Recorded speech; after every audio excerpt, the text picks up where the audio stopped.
Former chief minister के भी interview देते हुए नजर आ रहे हैं, और वो भी एक बहुत अरसे के गैप के बाद मंजर आम पर आए। वो उन्होंने अब क्यों डिसाइड किया मंजर आम पर आने का, इससे पहले क्यों नहीं किया था? और अब जब वो आए हैं तो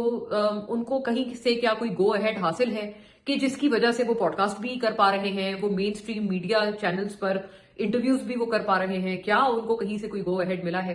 पीटीआई के कई लोग इसके ऊपर बहुत खुलकर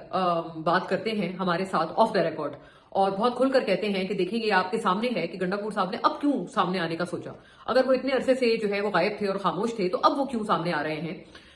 कई सारे लोग हमें ये बताते हैं कि दरअसल सुहेल आफरीदी साहब जो है वो अलीमा खानम से उनकी एक अच्छी इस वक्त अंडरस्टैंडिंग चल रही है, और चीफ मिनिस्टर सुहेल आफरीदी और अलीमा खानम जो है वो एक पेज पर है। बेसिकली उस एक पेज को तोड़ने के लिए या उस एक पेज का जो एक इम्प्रेशन है वो खराब करने के लिए हमें बताया जाता है कि अली अमीन गंडापुर साहब को चंद लोगों की ये सोच है कि उनको अगर सामने लाया जाए और उनके जो एतराजात हैं अगर वो खुलकर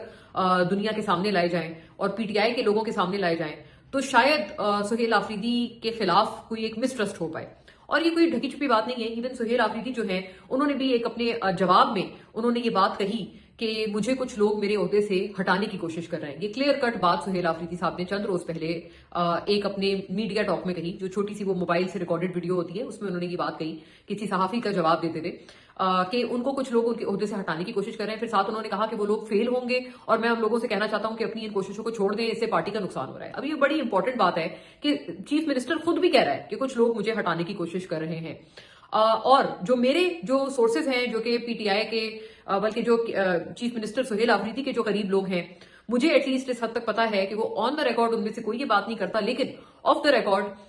उन तमाम के जहनों में यही बात है कि गंडापुर साहब को दरअसल इसीलिए अब उनको इतना ज्यादा प्लेटफॉर्म दिया जा रहा है बिकॉज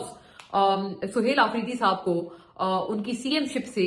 हटाने की कोशिश की जा रही है, और सीएम शिप से उनका जो है एक तरह से पीटीआई के वोटर्स और पीटीआई के जो तमाम तर उनका जो फैन बेस है उनमें ये इंप्रेशन डालने की कोशिश की जा रही है कि जी सुहेल आफरीदी साहब जो है वो फेल हैं, और जब मैं चीफ मिनिस्टर था तब हालात कई ज्यादा बेहतर थे। और वो जैसे बताते हैं कि मैं तो मुज़ाकरात भी बड़ा करीब ले गया था, गंडापुर साहब ने बताया अपने इंटरव्यू में, और मोहसिन नकवी से भी बड़े अच्छे ताल्लुकात थे और सारा कुछ था। सो ये सारी बातें वो करते हुए नजर आते हैं, और हमें अब मेरे सोर्सेज मुझे ये बताते हैं कि अभी जो ये डिसरप्शन है, एक्चुअली ये जो डिसरप्शन सुहेल आफरीदी साहब की कुर्सी के ऊपर जो कुछ डिसरप्शन के अटेम्प्ट्स हैं,